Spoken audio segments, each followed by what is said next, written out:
When all hope dies, humans still try. The emergency session of the Galactic Council convened in the shadow of extinction. Representatives from 47 species gathered in the crystalline chambers of Station Omega, their varied forms united by a single, terrifying reality.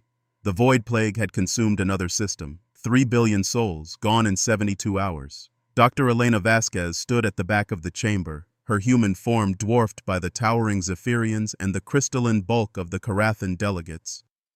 She clutched her research tablet, knowing that what she carried might be their only hope. Yet when she had requested to speak, the council had dismissed her with barely concealed contempt. "The human wishes to address the council again," announced Councillor Thex, his 6 eyes rotating to fix on Elena with obvious irritation. The Drakmari's scaled head tilted in what might have been amusement. "We have already heard your theories, Dr. Vasquez. The council appreciates your species' enthusiasm, but this crisis requires proven scientific methods." Elena felt her jaw tighten. 3 years of research, 3 years of warnings that had fallen on deaf ears. The plague wasn't random. It was targeted, selective, and far more intelligent than any of them wanted to admit. But the council preferred the comfortable illusion that their superior technology would eventually find a solution. "With respect, Counselor," Elena said, stepping forward despite the weight of alien gazes upon her, "my research indicates that the plague's origin point on Kepler 442b holds crucial information. The initial outbreak patterns suggest—" "Kepler 442b is a dead world," interrupted High Analyst Vorthak, the Zephyrian's resonant voice filling the chamber. "The plague consumed every living thing there within days. No expedition has returned from that system. We will not waste more lives on human curiosity." The chamber filled with harmonious agreement from the assembled aliens. Elena watched as species after species nodded or gestured their consent. The ethereals flickered their approval in shifting patterns of light. The mechanical constructs processed the data and deemed further investigation inefficient. Even the empathic Cylonians, who could feel the desperate hope radiating from Elena, chose to shield themselves from her emotions rather than listen to her words. "The human obsession with lost causes is well documented," stated Councillor Thex with finality. "We appreciate your species' contribution to the war effort, Dr. Vasquez. Your people's courage in battle has been adequate, but leave the science to those evolved for it." Elena stood in the silence that followed, feeling the familiar sting of dismissal. It was always the same. Humans were useful for dangerous jobs, for grunt work, for situations where someone expendable was needed. But when it came to real problem solving, the galaxy's advanced species preferred to handle things themselves. She thought of Earth, her small blue world now 3 weeks behind the plague's advancing front. Her parents lived in Sao Paulo. Her sister taught children in Vancouver. They would die with the same confused terror as every other world the plague had touched, and the council would mark their deaths as another acceptable loss in their careful calculations. Elena turned and walked toward the chamber's exit, her soft footsteps lost among the chittering, humming, and buzzing of alien discourse. As she reached the massive doors, she made a decision that would have horrified any rational being in the galaxy. She was going to Kepler 442b. The research vessel Terra's Folly had been scheduled for decommission. Built by human hands with human stubbornness, it was considered primitive by galactic standards. No quantum consciousness interfaces, no crystal matrix computers, no organic neural networks, just metal, circuits, and the kind of redundant systems that humans built when they expected things to break. Elena had purchased the ship with her life savings, claiming she intended to return to Earth for personal research. The docking authority's AI processed her request with mechanical indifference. Another human making another sentimental journey. They didn't bother scanning her cargo holds, where she had secretly loaded equipment that would make any sane being question her sanity. Portable laboratory units. Atmospheric processors designed for hostile environments. And most importantly, a quantum beacon powerful enough to broadcast across half the galaxy. If she was right about the plague's nature, she would need to tell someone. If she was wrong, at least her death might provide useful data. The journey to Kepler 442b took 6 days through hyperspace. Elena spent the time reviewing everything the galaxy knew about the plague, cross-referencing it with data that the Council had deemed irrelevant. Human psychological profiles, Earth's historical patterns of disease and recovery, the Strange resistance that some humans had shown to early plague exposure before the pathogen adapted. She began to see the pattern that terrified her more than the plague itself. The void plague wasn't a disease, it was a weapon. Every outbreak followed the same sequence. First, the most technologically advanced species in a system would fall. Their sophisticated immune systems, enhanced by generations of genetic optimization, would simply shut down. Then the plague would adapt, learning from each species it consumed, becoming more complex and more deadly. But it always started with the advanced species. Always. Elena pulled up the final transmission from Kepler 442b, recorded moments before the planet went dark. The signal came from Dr. Kelthar, a Zephyrian xenobiologist who had been studying extremophile bacteria in the planet's ancient thermal vents. Day 7 of the outbreak, Kelthar's translated voice whispered through static. The plague has adapted again. It's showing signs of organized behavior, coordinated attacks on population centers. This isn't random evolution. Something is directing it, teaching it. The pathogen is learning our weaknesses faster than we can adapt our defenses. The transmission cut to static. 3 hours later, orbital sensors confirmed that every electromagnetic signature on the planet had ceased. But Elena had noticed something that the Council's analysts had missed. The thermal vents where Kelthar had been working were still active. The geological sensors showed continued volcanic activity, continued energy signatures from the planet's core. Whatever was down there had survived the plague. Terra's Folly dropped out of hyperspace at the edge of the Kepler 442 system, and Elena's breath caught in her throat. The star burned with its usual steady light, but the planets were wrong. Where Kepler 442b should have been a blue-green world, she saw only a sphere of swirling gray clouds. The plague hadn't just killed the biosphere, it had fundamentally altered the planet's atmospheric composition. Elena ran every scan she could manage with the ship's basic sensors. The surface temperature had risen 15 degrees. The atmosphere was thick with organic compounds that shouldn't exist in nature. And deep beneath the clouds, something was generating massive electromagnetic pulses in a rhythm that almost seemed like a heartbeat. Elena checked her environmental suit 3 times before entering the shuttle bay. The Terra's Folly had only 2 small atmospheric craft, both designed for quick reconnaissance rather than long-term survival. She chose the sturdier of the 2, loading it with as much equipment as possible. The descent through Kepler 442b's atmosphere was like diving into hell. The gray clouds weren't empty. They were alive, filled with microscopic organisms that pinged against the shuttle's hull like metallic rain. Elena watched her external sensors register thousands of different biochemical signatures, each one a variation of the plague organism. They were all different, she realized. Every particle of the plague had evolved into something unique, something specialized. This wasn't chaos. This was organization on a scale that defied understanding. The surface of Kepler 442b was a nightmare landscape of twisted organic structures. What had once been forests were now cathedral-like formations of bone and sinew, pulsing with bioluminescent patterns. The cities had been transformed into massive neural networks, their streets flowing with some kind of conductive fluid that sparked with electrical activity. But the thermal vents still glowed in the distance, unchanged and somehow pure in the midst of all this wrongness. Elena landed her shuttle on a stable patch of crystallized earth near the largest vent complex. According to her readings, this was where Dr. Kelthar had established his research station. If there were any answers to be found, they would be here.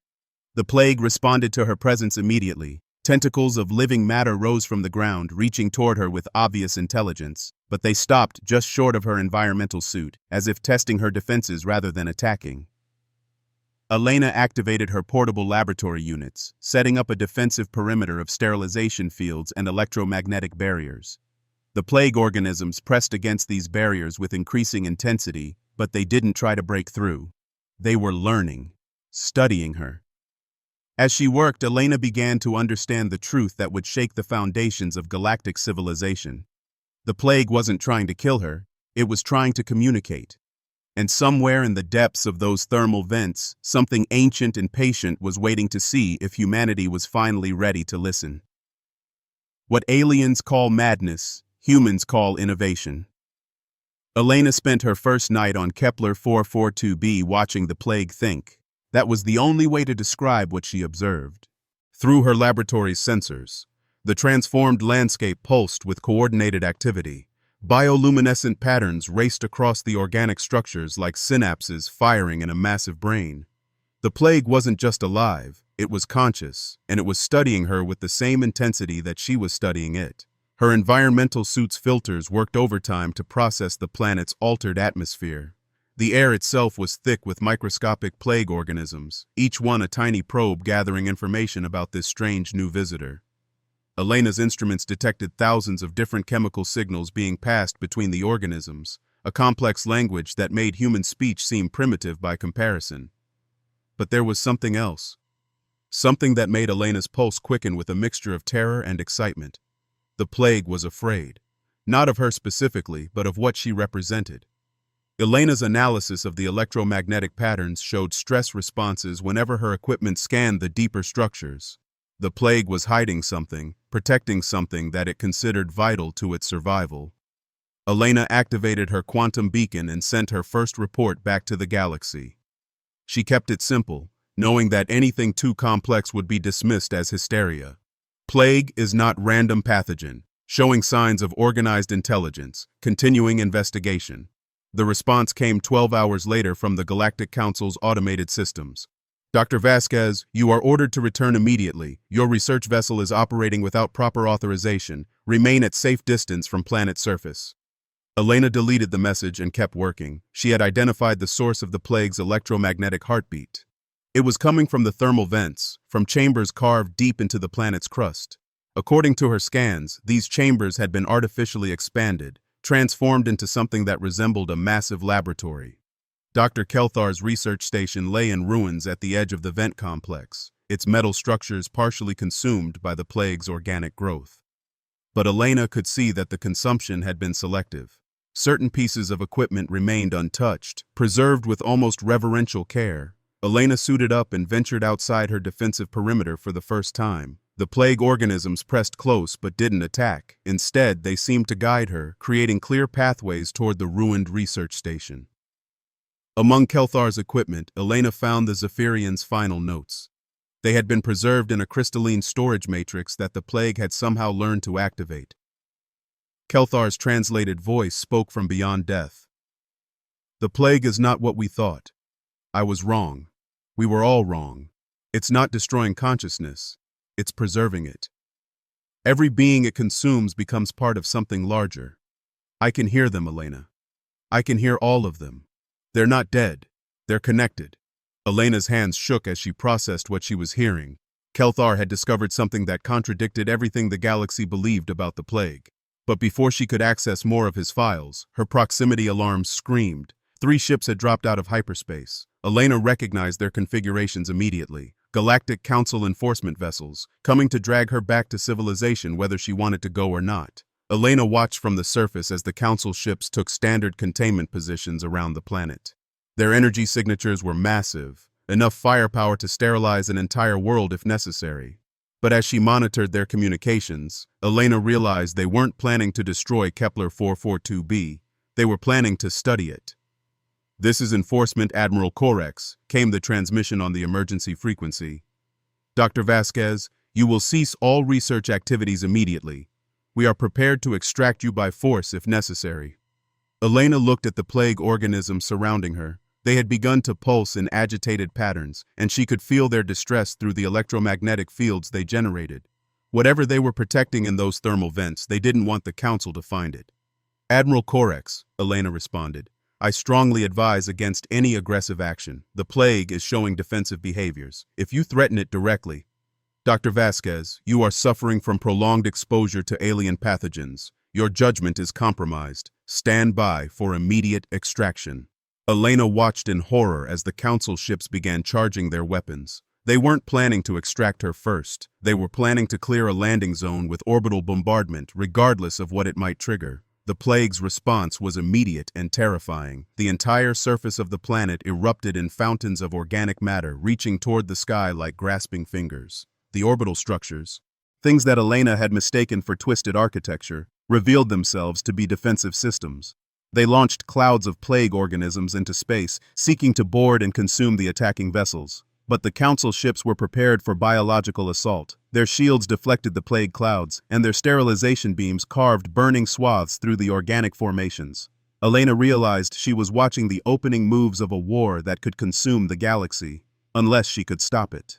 Elena ran toward the thermal vents, guided by instincts she didn't fully understand. The plague organisms parted before her, creating a clear path to the chamber entrances.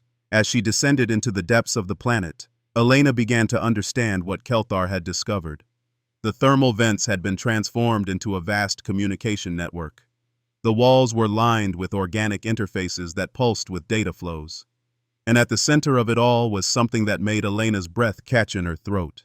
It was a preservation chamber filled with thousands of crystalline matrices.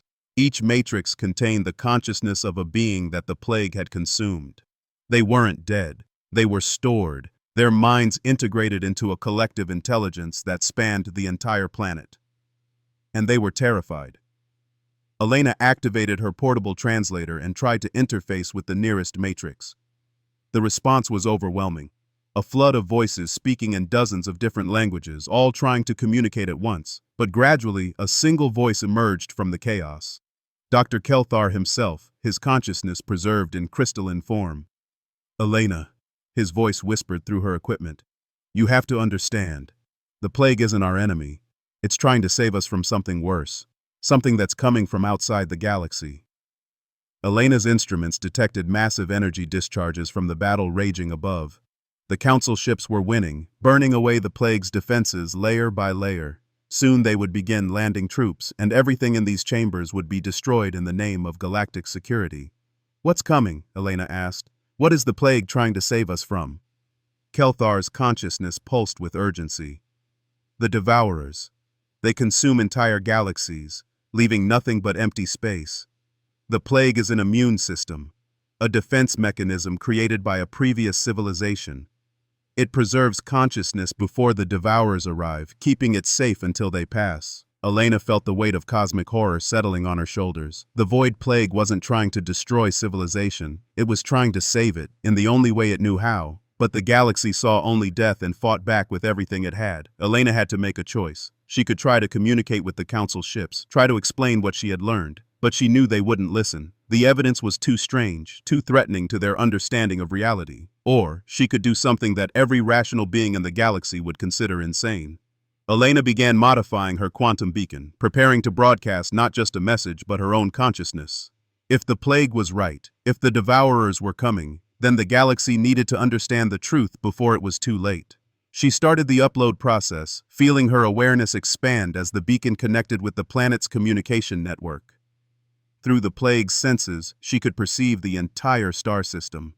The Council ships, burning with destructive purpose, the frightened consciousness matrices in the thermal vents, and something else, something moving in the dark space between stars.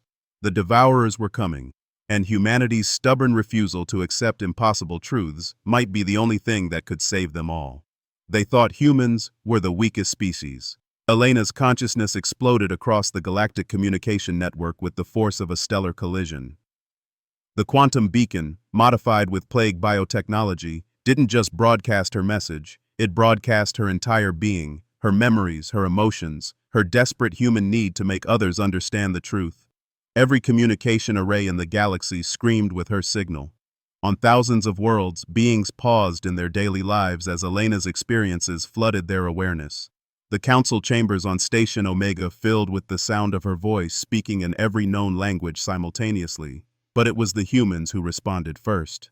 Dr. Marcus Chen, working in a research facility on the Outer Rim, felt Elena's signal like a physical blow. The pure human desperation in her transmission resonated with something deep in his mind, a survival instinct that their alien colleagues didn't possess. Without hesitation, he activated his own communication array and began broadcasting Elena's message to every human settlement he could reach. Captain Sarah Torres, commanding a cargo vessel between the Rigel colonies, received Elena's signal while her ship was under attack by plague organisms. Instead of fleeing, she opened her ship's communication channels and tried to establish contact with the attacking entities. The plague organisms stopped their assault, confused by this unprecedented response. Professor David Kim, teaching xenobiology on Mars University, felt Elena's consciousness touch his mind and immediately understood what she was trying to accomplish. He began modifying the university's research equipment, preparing to join his thoughts to the growing network of human minds that were responding to Elena's call. Across the galaxy, humans began to do what they had always done when faced with impossible odds. They adapted. They improvised. They refused to accept that the situation was hopeless. Elena felt each new connection like a spark of hope. Through the plague's network, she could perceive every human who was listening, every mind that was adding its strength to her desperate attempt to save civilization.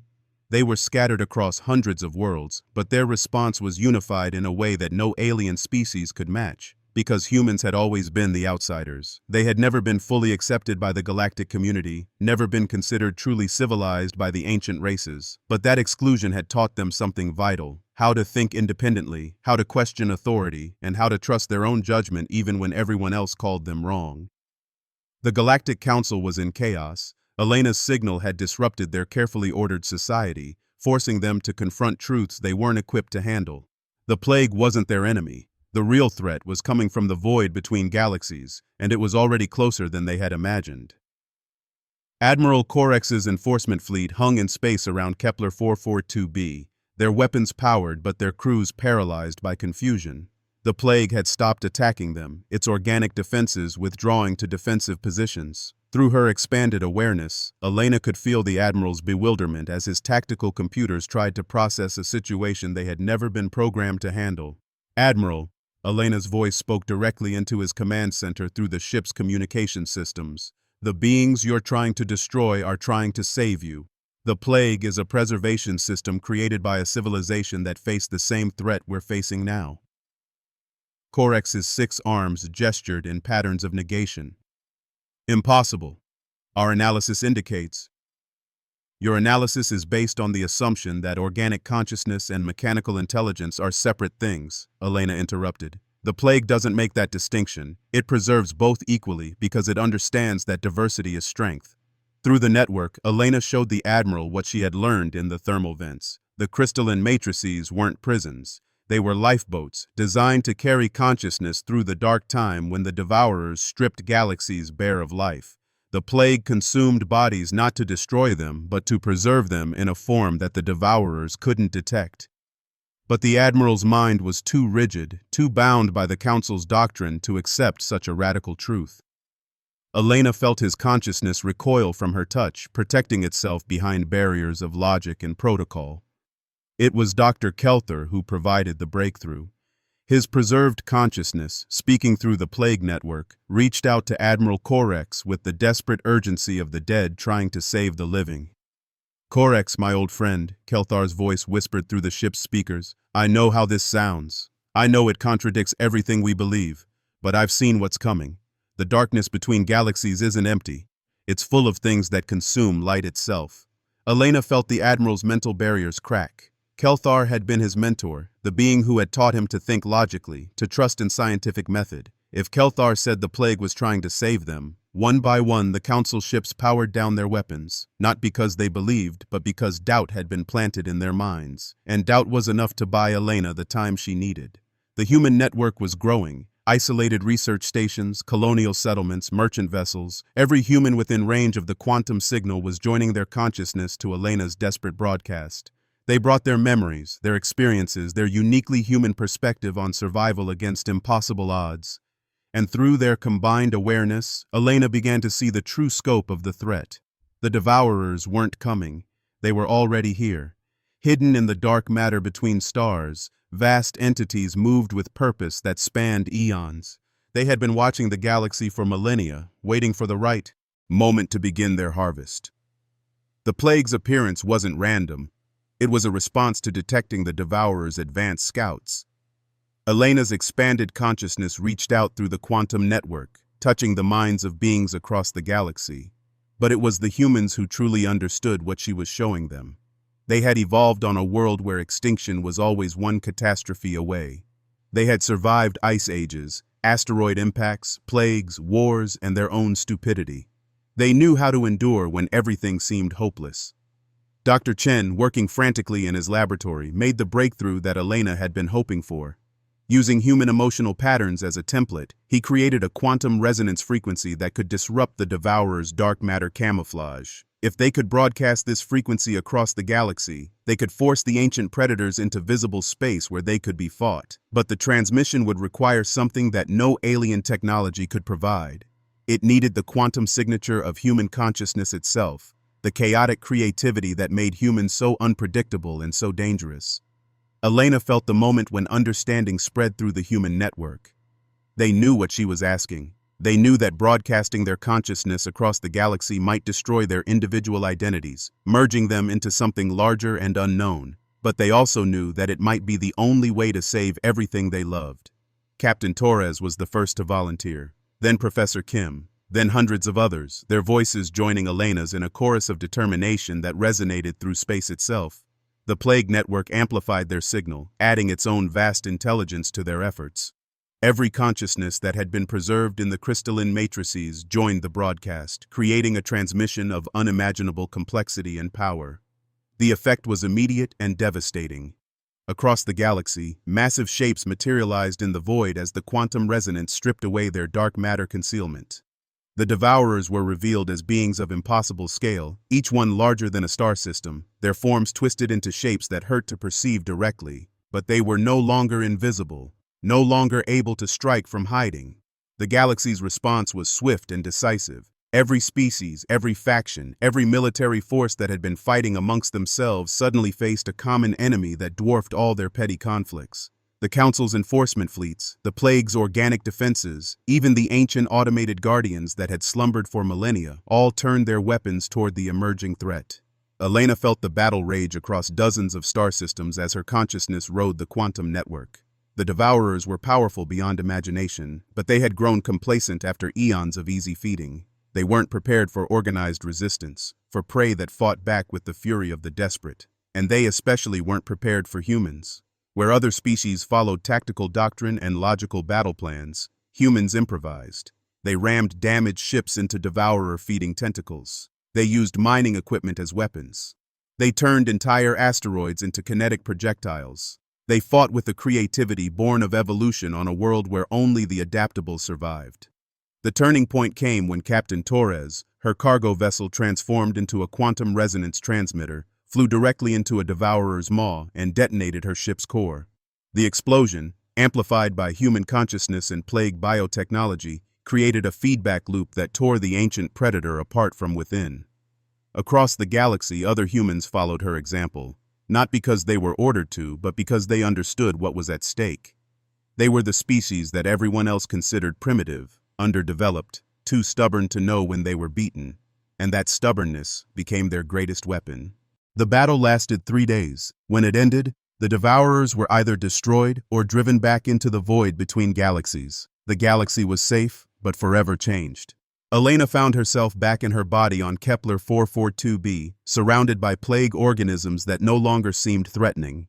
The crystalline matrices in the thermal vents were opening, releasing the preserved consciousnesses back into cloned bodies that the plague had been preparing.